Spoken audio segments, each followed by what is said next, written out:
33장 성경 릴레이가 오늘부터 오늘 34장부터 시작해서 이번 주는 40장까지 갑니다. 이번 주 지나고 다음 주가 되면 대망의 욥기 결말을 보게 될 예정입니다. 오늘도 반절이 지나서 33장까지 오다 보니까 욥기라는 큰 산이 더 눈에 잘 들어오지 않나 싶습니다. 처음에는 산 입구를 들어서서 5장, 10장 올라갈 때 마치 능선을 올라가는 것처럼 힘들었습니다.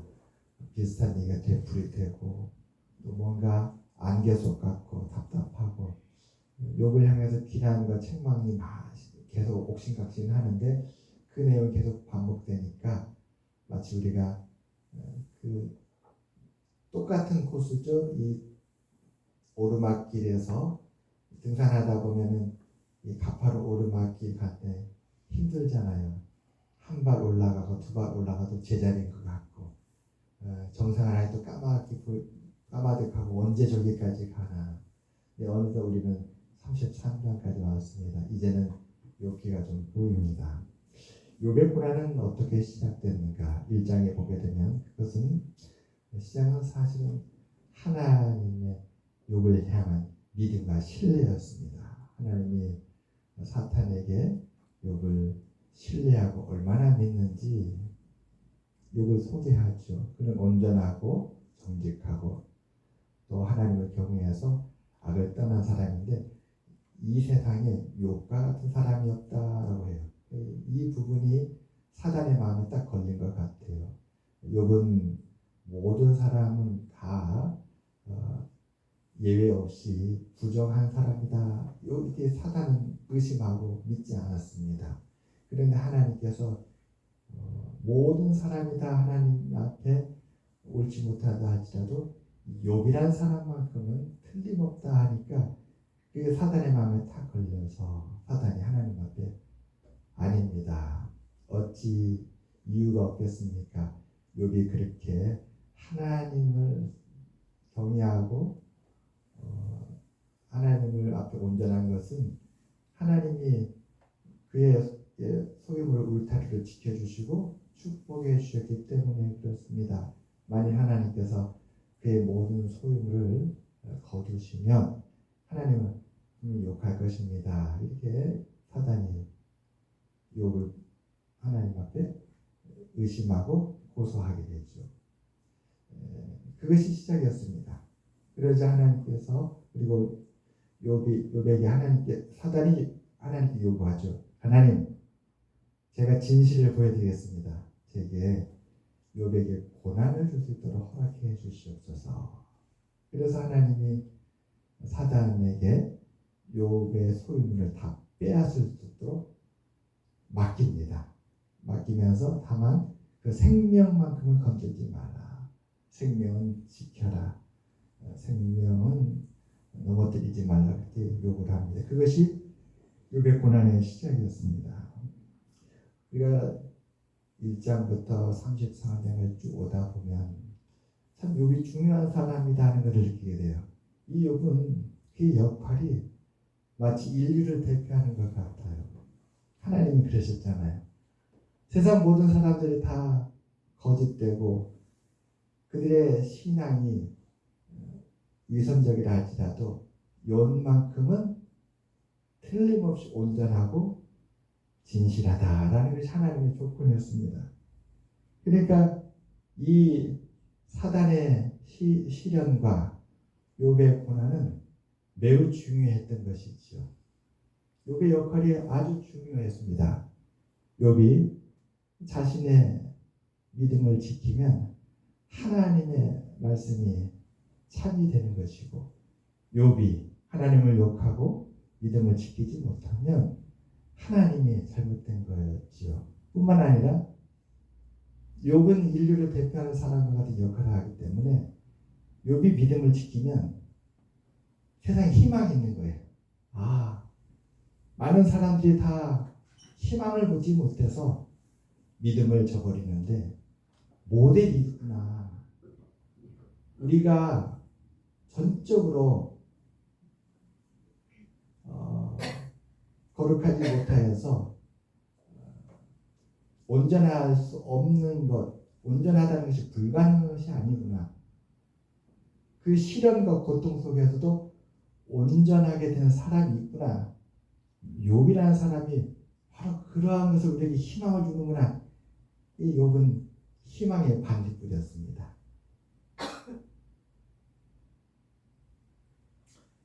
모든 사람이 시련과 시험으로 믿음을 잃고 하나님을 떠나고 쓰러지는데 욥은 그 굳건히 지켜 나가야 하는 책임이 있고 그 역할이 있었습니다. 그런데 참 놀랍게도 그 역할을 잘 해냈어요. 첫 번째 고난이 왔을 때 욥은 이 세상에 올 때 빈손으로 왔으니 돌아갈 때도 다 빈손이지 않느냐 하고 하나님을 찬송했습니다.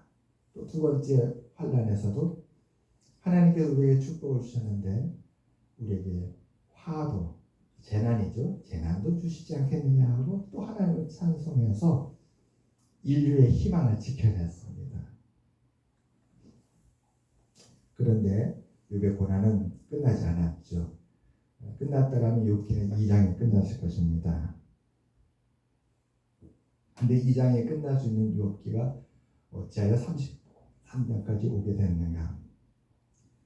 욥이 두 가지 이중의 고난을 겪었기 때문에 그렇습니다. 첫째는 사탄이 준 영적 고난을 겪었죠. 그 영적 고난은 1장과 2장에서 마칩니다. 두 번째 고난이 더 컸던 것 같아요.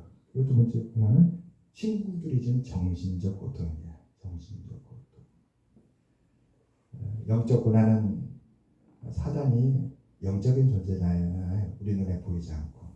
또 사단은 우리 사람과 달리 권세가 있습니다. 보면 욥의 그 많은 그 가축들을 사단이 뺏어 가는데 하늘에서 불을 내리잖아요. 불을 내려가지고 그 양떼와 낙타들을 다 불살라서 빼앗아 갑니다. 이건 사람의 능력이 아니라 사탄의 영적 능력이죠. 그 영적 능력에 의해서 욥이 고난을 당했습니다. 그러한 영적 고난이 지나간 후에 친구들의 정신적 고난이 왔습니다. 친구들이 와서 욥을 부정하고 그의 신앙을 거짓되다 비난하기 시작합니다. 이 친구들의 고난도 사실은 사탄의 고난과 같은 성격입니다. 사탄도 이 욥을 처음부터 부정적인 눈으로 바라보았죠. 이 친구들도 부정적인 눈으로 봤습니다. 사탄이 욥의 신앙을 의심하며 하나님께 고소한 것처럼 욥의 친구들도 욥의 신앙을 부정하고 의심하고 고소했습니다. 3장부터 시작해서 33장 계속해서 37장까지 이어지는 욥과 친구들의 논쟁. 그 논쟁을 보게 되면 사탄과 친구들이 준 고통 속에서 그들의 비슷한 점을 보게 됩니다. 사탄과 욥의 친구들의 비슷한 점. 그 비슷한 점은 어쩌면 일맥상통하는 세계관과도 같아 보입니다.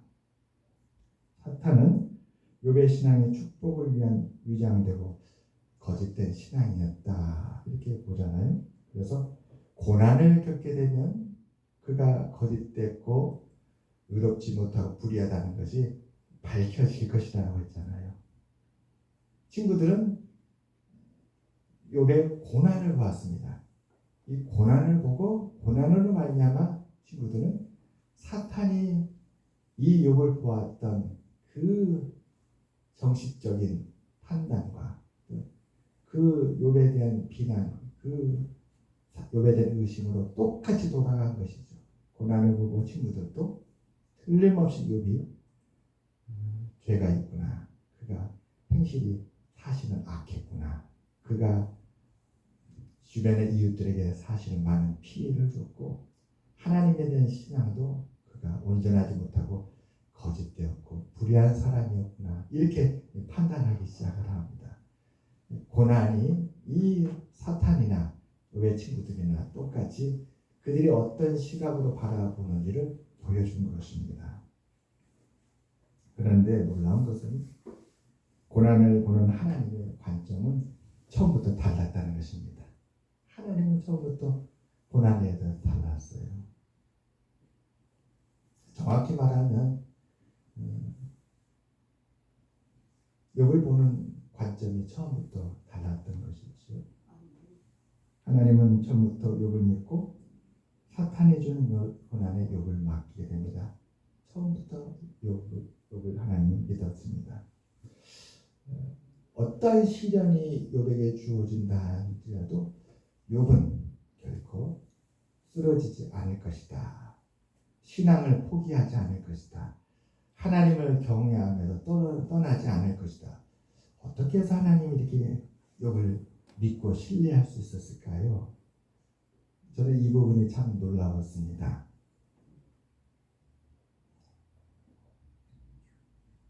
1장에 보게 되면 욥의 삶에 특별한 부분이 나옵니다. 1장에 보게 되면 욥이 자녀들의 생일날 어떻게 하는지가 기록되어 있는데 그 부분이 참 눈에 띄는 특별한 부분이었습니다. 욥기서 1장 4절과 5절에 보면 이렇게 기록되어 있습니다. 그의 아들들이 자기 생일에 각각 자기의 집에서 잔치를 베풀고 그의 누이 3명도 청하여 함께 먹고 마시더라. 그들이 차례대로 잔치를 끝내면 욥이 그들을 불러다가 성결하게 하되 아침에 일어나서 그들의 명수대로 번제를 드렸으니 이는 욥이 말하기를 혹시 내 아들들이 죄를 범하여 마음으로 하나님을 욕되게 하였을까 함이라. 욥의 행위가 항상 이러하였더라. 욥은 번제의 의미를 알았던 것 같습니다. 하나님 앞에 제사를 드렸던 것이죠. 여러분 시편 1편에 보면 이런 말씀이 나옵니다.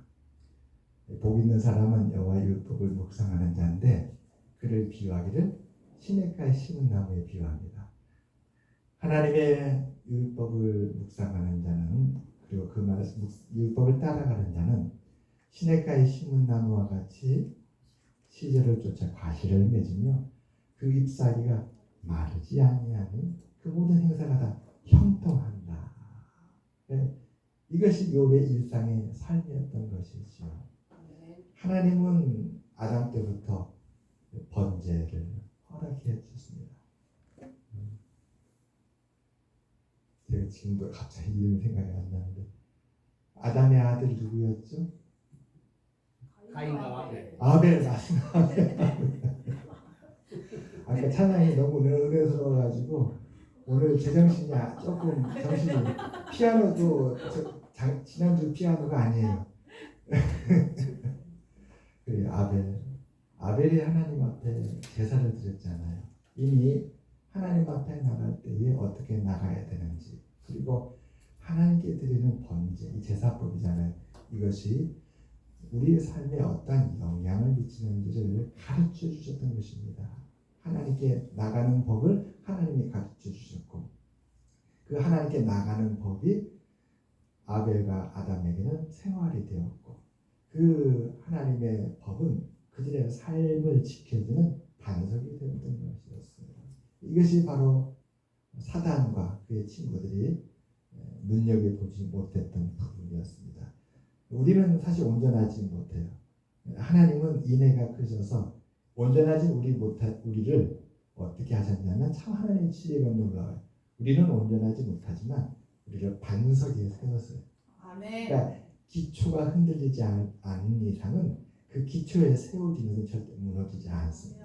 아멘. 욥은 자신이 약하다는 걸 알아요. 대신 그러한 약한 자기를 지켜주는 하나님께서 이 땅을 다스리고 통치하신다는 것을 의미해 주고 우리의 삶을 지키시고 인도하시기 위해서 주신 그 법을 의지한 것이죠. 자신은 연약하지만 또 아들들도 범죄할 수 있지만 번제를 통해서 하나님께 은혜를 구하였던 것입니다. 이와 같이 은혜를 통해서 하나님께로 다시 돌아가고 은혜를 통해서 다시 또 하나님을 찾고 이러한 삶이 굳어져 있는 것입니다. 아멘. 그러므로 욥은 하나님께로 다시 돌아온 것이죠. 하나님은 그 율법을 신실하게 지켜 행하는 욥을 보고 욥을 믿고 신뢰한 것이었습니다. 하나님이 욥에게 하나님의 인해, 하나님의 사랑과 은혜를 어떻게 구해야 되는지 가르쳐 주었어요. 실수하고 잘못하고 또 연약해서 넘어졌다 할지라도 번제를 통해서 하나님 앞에 다시 나오면 하나님이 깨끗하게 해주시고 다시 은혜를 베풀어 주셔서 넘어지고 힘이 약해진 아들들을 다시 세워주시고 삶의 길을 열어주시는 것을 하나님이 가르쳐 주셨던 것이었습니다. 그것이 그 욥의 삶의 놀라운 비밀이었습니다.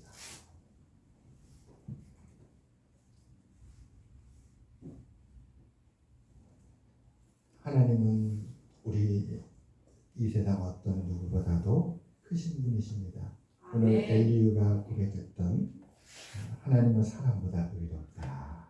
그래요. 비록 엘리후가 욥을 제대로 보지는 못했지만 그러나 이분 하나님에 대한 고백만큼은 진리입니다. 아멘. 아무리 우리가 의롭다 할지라도 하나님만큼 의롭지 못합니다. 아멘. 하나님은 사람보다 크시다. 아멘. 우리 아까 불렀던 찬양 위대하신 주, 그 찬양의 그 가사를 보게 되면 어쩌면 이렇게 욥기를 잘 보여주는가 하는 생각을 다시 하게 됩니다. 여러분 그 가사를 한번 들어보세요. 생명의 시작, 죽음까지 다스리는 것. 사단이 아무리 욥의 생명을 해하려 하여도 하나님이 다스리고 계시니까 생명을 꺾지는 못하는 거예요. 사실 사단은 간악한 자입니다. 믿음의 시련이라는 올무를 통해서 결국은 이 욥을 죽이고 싶었을 것입니다. 그러나 아무리 사단이 놓은 올무에 욥이 거기에 걸려서 생명이 위태하게 되었지만 생명의 주는 하나님이셨습니다. 하나님이 욥을 다 붙들고 있으니까 감히 그 생명까지는 건너지 못했던 것이었습니다. 시간의 주인 영혼까지 살아계신 하나님은 시간의 주인이 많습니다. 세상이 끝나도 영원토록 찬양받으실 하늘에서 우리 주와 함께 노래하리라. 욥의 마음속에 그 심령이 가득했을 것 같아. 그런데 주변의 친구들이 받아주지 않고 들어주지 않고 믿어주지 아니하고 얼마나 답답했을까요? 그러나 욥의 마음은 그 하나님에 대한 고백으로 아주 터질 듯 했지 않았을까 싶습니다. 그래요. 오늘 이 욥을 통해서 그 욥이라는 사건의 그 긴 여정이지만 이 여정을 통해서 우리가 하나님은 어떤 분이 더 깊이 들어가는 은혜를 하나님께서 우리에게 주시기를 축원합니다. 아멘. 그래요. 이제 말씀을 마치고 정리하겠습니다. 그래, 우리는 고난을 바라보면 근심과 걱정이 되지요. 저것을 어떻게 해야 되나? 이게 너무 무거운 짐이다. 또 이걸로 말미암아서 그 다음에 겪어야 될 고통들이 생각나니까 감히 엄두를 못 내요. 하나님의 시각은 달랐습니다. 고난을 보는 시각. 하나님은 고난을 바라보면서 사랑하는 욥이 견딜 수 있고 이겨낼 수 있고 헤쳐나갈 수 있고 또 그 무거운 짐이지만 하나님의 은혜를 의지하면서 다시 일어나는 것을. 그래서 태산과 같고 파도가 밀려오지만 욥은 뚫고 헤쳐나가고 극복하고 이겨나갈 것이라고 하나님은 그렇게 믿고 있습니다. 이것이 고난을 보는 하나님의 시각의 시작입니다. 사탄은 어떻습니까? 고난을 겪으면 두려워할 것이고 고난을 당하면 낙심하고 절망할 것이고 그 고난의 시작에 대해서 욕을 하고 또 그 고난으로 인해서 모든 신앙을 다 던져